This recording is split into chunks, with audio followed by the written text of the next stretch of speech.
So let's talk about that boxing match between Jake Paul and Anthony Joshua. Leading up to the fight, Jake was really confident in his abilities, saying he was going to knock out AJ. Even though AJ has been rocked before, that was against elite heavyweight fighters.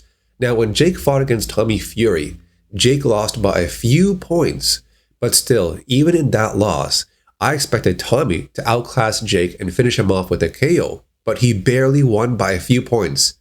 If you look at the scorecard in that fight, two judges gave Tommy the win at 76-73. That wasn't impressive considering Tommy said he boxed all his life. So I expected a masterclass, but it wasn't, at least not for me. So moving on to the fight with AJ and Jake Paul, this was a complete mismatch. The size difference alone was a huge thing from the start.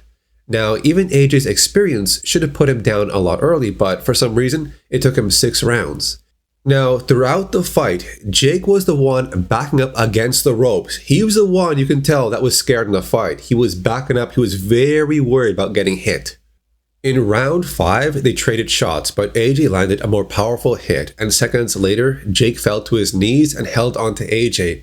Now, Jake was taking those shots, and you could tell he was feeling it. He was getting rocked. Now in round 6, that's when the most damage occurred, which led to the final punch that put Jake down for good and also broke his jaw. But here's the thing, I'm sure a lot of people are happy with this outcome. When Jake was put down, he actually got up, but not in time before the ref counted to 10. Why does this matter?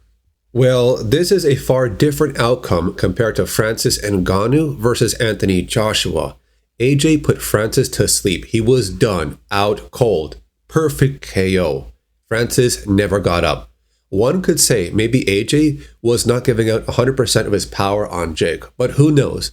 Jake was then rushed to the hospital after the fight. And why did AJ take 6 rounds to put down Jake Paul? Was he supposed to make the match, go longer, or was he actually struggling, or was he just toying with him? There was some discussion about Jake Paul's determination and willpower to keep fighting, so he might fit in a cruiserweight division instead of taking these big heavyweights that could, finish him. There's also the topic that Jake Paul did better than Francis Ngannou. They both fought AJ, but Francis got finished in 2 rounds with a complete perfect KO, whereas Jake lasted 6 rounds and he still got up, but not in time. But did AJ go easy on him? I don't know. Anyways, that's it for this video. What are your thoughts? Tell me in the comments. I'll see you later.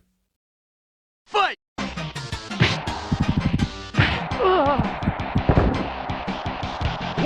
2, 3, 4.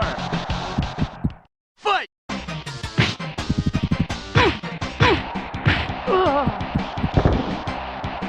1, 2, 3.